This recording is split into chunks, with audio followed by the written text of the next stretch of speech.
Welcome, everyone. I'm Jordan Sharp, and we are starting a brand new edition of NBA Picks of the Day here at Sportsbook Review.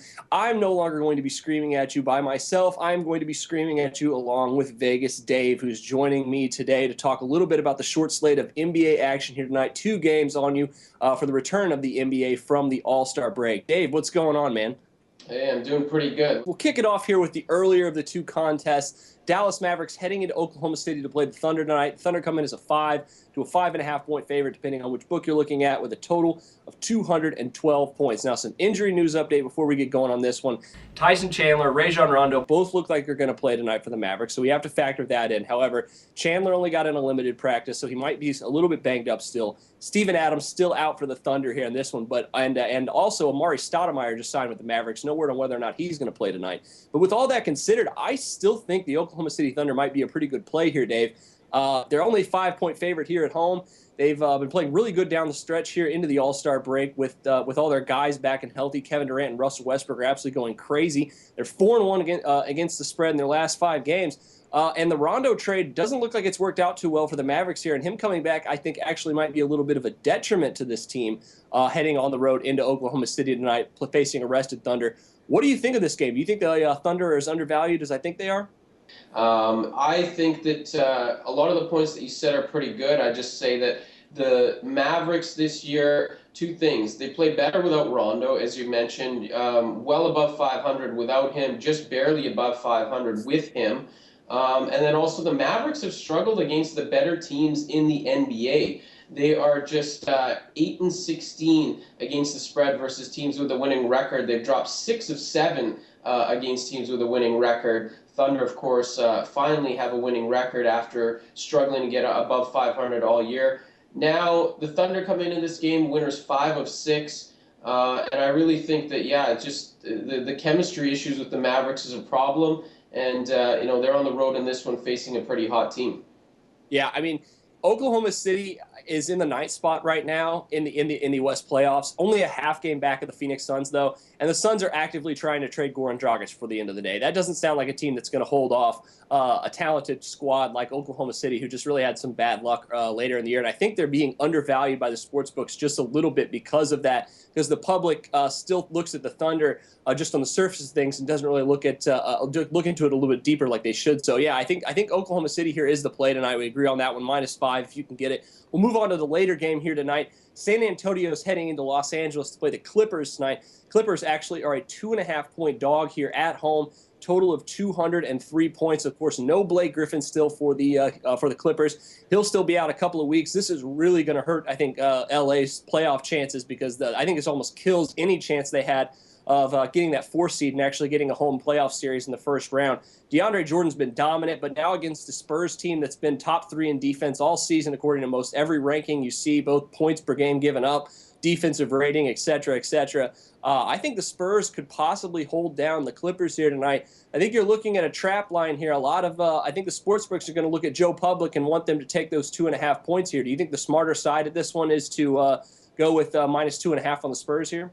Well, we won't know the smarter side until it's final. I mean, we could lay the points with the Spurs and look pretty dumb when it's like 104-84 Clippers. But hopefully the Spurs is the smarter side. I think it is. It's a team that's won 11 of 14 and, lots of momentum. Few teams you'd say when they have that type of momentum, you want to have a week off break with the All-Star break. But San Antonio could be that one aberration. Rest is always good for this team.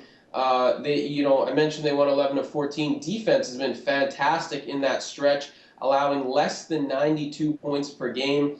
And, one of the few losses in that stretch was, in fact, to the Clippers. So they got pounded 105-85 at home. So I think you're going to see not only a rested and really good Spurs team coming to town for the Clippers. Momentum very different for both teams right now. Clippers struggling, lost 4-6, Spurs as mentioned, but also a team that wants revenge for that loss. So I think all signs point to a Spurs win here for me.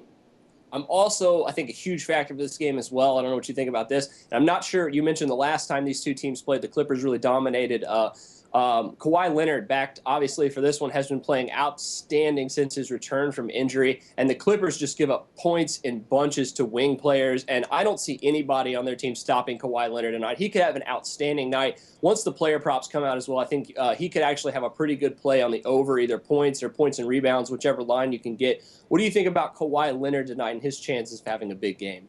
Yeah, I mean, when the Spurs play well, especially on the road, he's typically the catalyst. And I do like the Spurs in this spot. And you know, I don't want to sound like we should get some like heart shapes and cinnamon and unicorns, because we seem to agree on everything. Some graphics for us here. But I agree with you. I think Leonard is the catalyst. I'd be looking at some of his props. Let's just say, let me ask you a question. So we both like the Spurs. We both like the Thunder tonight. What's the case for the other side? If you're a guy who wants, who likes Dallas, what are you saying before you go to the ticket window? Or if you like the Clippers tonight, what's the case? I think for Dallas, I think their biggest factor is just, can they integrate Rondo to where he is not a detriment to that offense. I think if that happens, and you look at this Amari Stoudemire move and say, he's not going to get them a championship, but he's going to give them 18 minutes off the bench of solid play, either at the 4 or the 5 for this team. If they can just integrate these parts quickly, I think is what you're hoping for if you're on the Mavericks here tonight. They obviously, I think, have a chance to win this game. Or cover even in that matter. I mean, 5.5-point dogs. I mean, they could easily keep this game close. But, I think with the Mavericks, that's what you're hoping for in that one. If on the Clippers, I think you just need Chris Paul and DeAndre Jordan to be the best 2 players on the floor tonight. And that's going to be a tough proposition, though, I think. I mean, that one is even tougher. I could see the Mavs one happening before the Clippers here tonight. But the Clippers, they're the team that I think I would have the hardest time giving you an opposing argument. I mean, what would you say if you were trying to back a Clippers fan here? Because they're like 3-7 against the spread in their last 10. They're just not a team I'm really interested in tailing right now. Well, maybe if Steve Ballmer can, trip Kawhi Leonard, or like put something in the drinks of the Spurs before the game. Legitimately, it's really got to be Chris Paul. I take a look at this Clippers team and, all these expectations to win the championship this year. There's no cloud of Donald Sterling anymore, blah, blah, blah. They just haven't been that team. And I attribute a little bit of that to Chris Paul. I think that leadership is one of the things that he lacks. I know that may be a bit of a surprise. He's an all-star. He's a really good player, but just doesn't seem like that guy who's going to will you, he's going to die on the court for you, before you lose a game. He's a quiet leader, and I think he needs to be vocal. He needs to really take control of games. His numbers, points, assists, rebounds, all down from last year. No Griffin. The way that they win is by Paul being a superstar tonight. And it could happen. I mean, a week off of rest could help him too. Clippers at home too. I think that's something that's worth mentioning. With the Mavericks, are a pretty good road team. Those are some of the cases that you make for those 2 teams.